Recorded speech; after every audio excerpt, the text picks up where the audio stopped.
Hey, what's up, guys? Welcome back to another live stream. Tonight, we have another Urban Legend stream. Got Nubs with me. Tonight, we are focusing on finishing up the East Coast tonight with Massachusetts, Connecticut, and Rhode Island. Whoop, whoop. So, we're starting off with Nubs. He's going to start you guys off with Connecticut, then we'll head to Massachusetts, then we'll head to Rhode Island. Let's go. All right. This is the top 11 urban legends of Connecticut.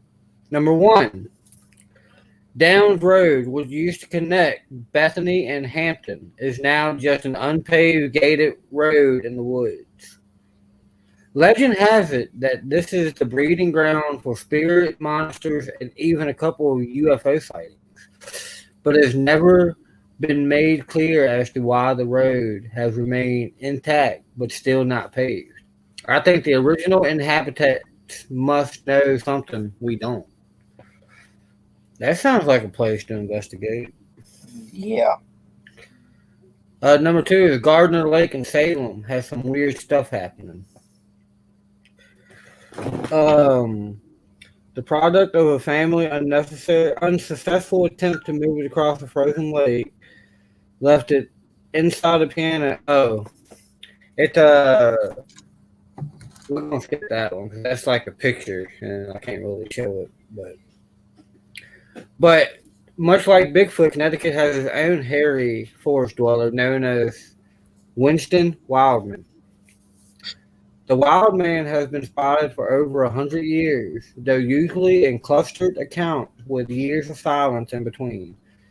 When he's spotted again, it's always in different areas as well, as if he likes to travel. I hadn't heard of that Bigfoot. I ain't either. Number 4, Hannah Crana is more than just a ghost. She is also the Wicked Witch of Monroe. According to folklore, she was cruel when she was alive, scaring neighbors frequently, and being accused of casting a spell on her husband, which made him walk off a cliff. She is said to have predicted her own death, casting a spell upon her home so that shortly after her corpse was carried out, it busted into flames. Oh, God. Whoa. Yeah. And that is, her name is Hannah Cranner. That sounds pretty creepy. Number 5, the Little People Village in Middlebury is said to be cursed ground. Story has it that the man began to hear voices who commanded him to build these miniature homes. They thought he was crazy until evidence suggested that he might have little demons living in them. After the mini village was completed, the man committed suicide. Whoa. That's all I got to say about that. Yeah. I have no words. I want to go visit that. But number 6, Remedying Arms in Bridgeport. Was it historic? History of tragic death. This place just may be home to a lot of disgruntled ghosts. Visitors claim strange sounds and lights while here. Ooh. And number 7. Hang on. Okay. Lake Compounds is made to be known for a fun rides, but some folks think it's haunted. So this is like a little, kind of like Lake Shawnee, how they tried to make it a theme park. Apparently, this is a theme park. Due to a number of tragedies, including a few in park deaths, rumors of ghost presence, there have been claims of shadowy figures and objects moving on their own. That would be a cool place to check out. The Circle of Life, a Stonehenge replica. There's a Stonehenge replica in Connecticut. While most people believe it's just a cool installation response to reject plans for an actual Stonehenge, something is too weird and may be placed for otherworldly worship. That's pretty creepy. Number 9, Guntown Cemetery. Rumor has it there is no rumors. This place freaks people out because it seems to be haunted for no reason at all. Something draws goats here, but what? That would be. See, these are the kind of cemeteries we need to go to. Yeah. Number 10, the New Haven Green could be a poltergeist just waiting to happen. Isn't that what you get when you build stuff on top of dead bodies? Yeah. Legend has it that the bodies from the former cemetery area were never actually relocated, and that folks may be having a picnic right under a skeleton. Ooh, that would be creepy. And number 11, Dudletown is the ultimate curse location. Formerly Osbury, the town is named for the Dudley family, who all met a gruesome end, but they left behind a curse which has made it impossible to inhabit this town since or even visit without feeling sick. So I think we need to go visit some of these places in Connecticut, Dakota. Yeah. But that's the top 11 urban legends of Connecticut. Now we're going to do Massachusetts. Yep. I got the top 9 for Massachusetts tonight. Starting off with number 9 is the Treasure of Tennis Gray Court Castle. I'm still here. What's up, Amora? Hey, Amora. Situated next to the Searles Castle ruins in the hills of Methuen, Charles H. Tenney estate is rumored to be hiding the Tenney fortune within its walls. Reports began to circulate in the 1930s that $20,000 in bonds was found in the cellar of one of the estate's towers, but the find was never confirmed. Number 8, Dogtown. Dogtown is a ghost town on Cape Ann. First settled in 1693, the town was eventually abandoned in the early 19th century. Locals began to fear that witches had taken up residence in the deserted town and avoided the area. Roger Babson, the founder of Babson College, commissioned out-of-work stonecutters to cover boulders around town with inspirational messages and moral advice. In addition to being a beautiful place to hike, Dogtown is known to be very haunted. Thank you, Maura, for sharing out. Number 7, the Danvers State Mental Hospital. First opened in 1878, the Danvers State Lunatic Asylum, as it was once called, was the birthplace of the prefrontal lobotomy. Overcrowded conditions and rumors of inhumane treatment eventually led to the hospital's closure. Local legends suggest that Danvers is haunted by the angry spirits of former patients. Ooh. Number 6, the Route 44 Hitchhiker. Oh, God. This sounds great. Since the late 1960s, there have been reports of a mysterious hitchhiker along Route 44 West, appearing most frequently near the Seekonk Town line. The man is said to wear a red flannel shirt and look distressed. The man allegedly vanishes when drivers stop to give him a ride. Wow. Number 5, the Gloucester Harbor Sea Serpent. In the summer of 1817, Gloucester locals reported multiple sightings of a strange, elongated, serpent-like creature in the waters of Gloucester Harbor. Witnesses actually made statements to a local justice of the peace, and the reports were published across the state the following year. Now, number 4, Pukwudgies. Says Pukwudgies are creatures from Wampanoag oral tradition. They are said to be tiny human-like creatures that inhabit the swampy regions of eastern Massachusetts, especially Barnstable. They are described as tricksters with smooth gray skin and the ability to appear and vanish at will. Nice. Number 3, the Bridgewater Triangle. Ooh, I've heard of this one actually.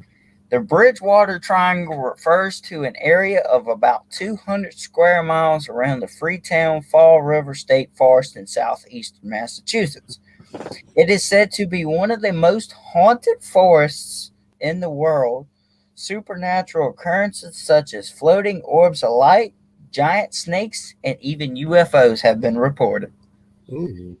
There were also several documented instances of animal mutilations in 1998, and the area has been the site of multiple gang-style murders and suicides.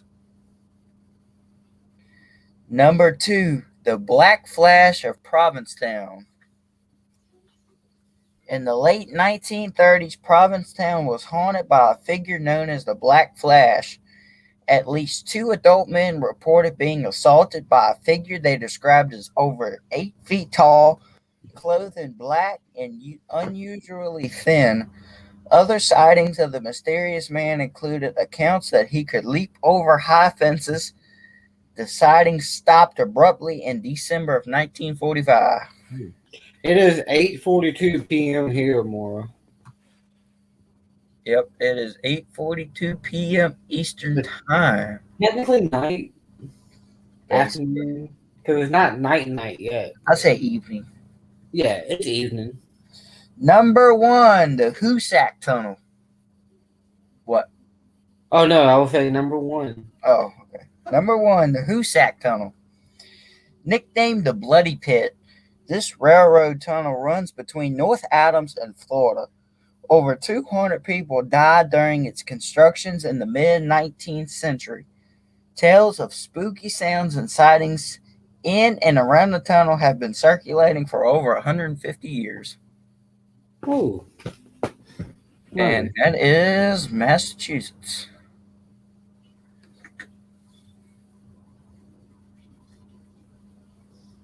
Yep.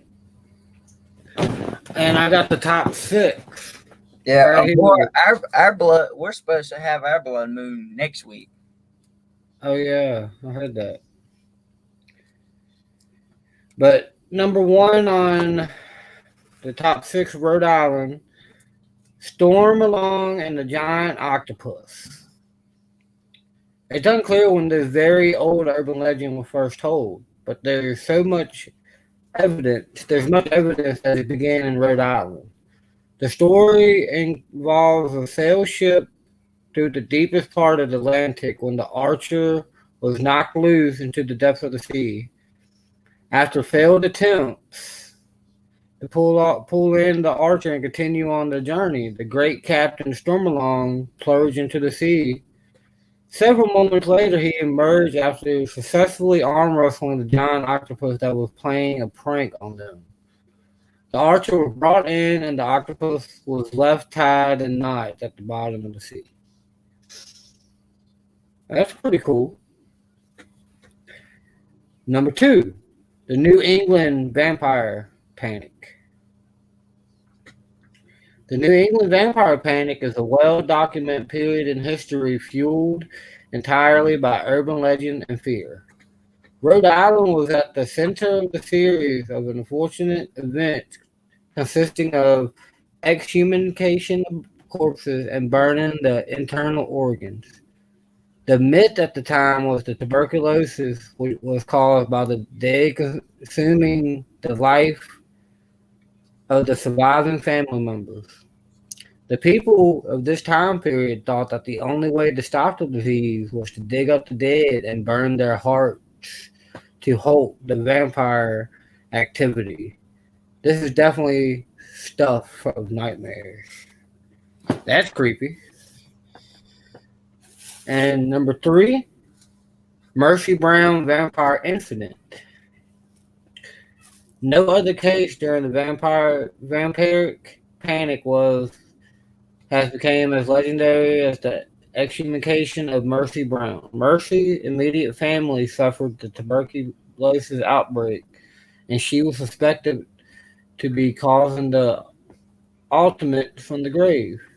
Upon examination, there were little signs of decomposition, and the body had appeared to have changed positions.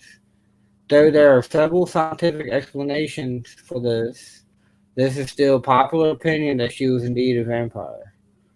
Her grave in Exeter is a popular attraction for ghost hunters and fans of urban legends wishing to visit the site of an alleged vampire. So, Dakota, I think we need to go. Number 4, the Forest Witch. The northern town of Forest is home to one of the state's most popular urban legends. Dolly Ellen Cole was a natural healer and suspected witchcraft in the area in the 1800s. The town people set out against her and attempted to burn her alive, setting her house ablaze while Dolly wasn't home. Sadly, her daughter was inside the home and perished in the fire. Dolly cursed the town and vowed revenge. Sighting of her ghost still appeared throughout the forest. Her case is often confused with the Dorothy Cole, a woman who mysteriously murdered nearby the time period. Their two tales have often become combined into one chilling urban legend. That's creepy. Number 5. Five Nails Freddy.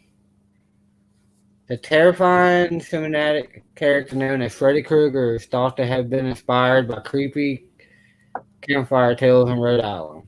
The story of Five Nails Freddy, a violent man living in the woods with long fingernails, dates back to the 19th century. The story says anyone that wanders into his former property in the woods is murdered. There is some speculation that Fingernail Freddy is actually the man who lost his family when neighborhood children set their home on fire. His face was burnt as a result and turned into the woods, but vowed revenge on the town. So I think we need to go visit our property. And number 6, Pelton. This Rhode Island urban legend is specific to Block Island. It is said that in the 1700s, a passenger ship called the Palatine was stranded at sea during a storm. In one version of the tale, the ship was taken over by pirates who held the passengers captive and murdered the crew. Another version involves oh no, my phone died. All right, hold on. Okay. Technical difficulty. My phone just died, everybody. So Dakota's going to finish this urban legend. Darn it.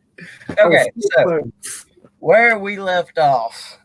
This Rhode Island urban legend is specific to Block Island. It is said that in the 1700s, a passenger ship called the Palatine was stranded at sea during a storm.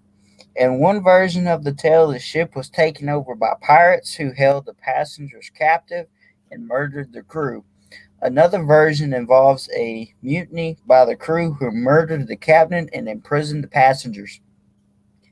In both versions, the passengers ended up on an abandoned ship that eventually crashed on Block Island. While most of them were rescued, and relatively unharmed. One woman was accidentally left on the ship. The people of the town burned the ship to avoid other boats getting caught up in the debris, and the cries from the remaining passenger were heard as the fires blazed. It is said the ghost of the woman is still spotted, and the image of the burning ship reappears one night each year. Nice. So I think next week we are going to do Louisiana and Mississippi.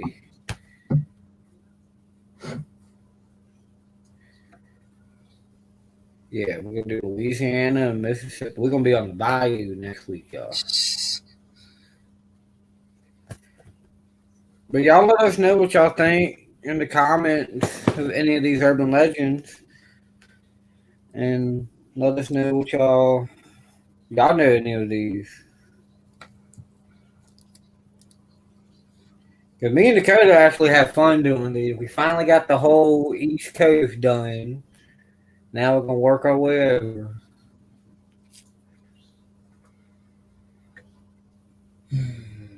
But I do got two premieres tonight, guys. One starting at 9:30 p.m. Eastern, and the other one is starting at 10 p.m. Eastern. One is the investigation in Aubrey's room at the Octagon Mansion, and then the investigation, I want to say it was the office investigation, or it might have been just the whole house investigation. The office. Well, did we do one in the office? I can't remember if we did the full investigation in the office like we did in Aubrey. What office you talking about? The pastor's office. Where your cameras kept going off. Yeah. Oh, yeah. Yeah, I think we did one. Yeah. Pretty sure that's the one I'm doing tonight. And then my next one, I think, is Thursday, and that is the 3 a.m. challenge in the third basement, which, whoo. Yeah. We got a lot of activity that night in the third basement.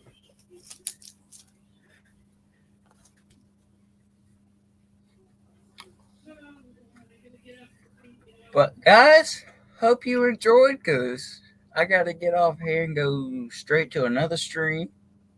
So, Hey, Ditful. What's up, Ditful? But came in a little late, but that's okay. So, hope you guys enjoyed, and I will catch you next time. See you guys.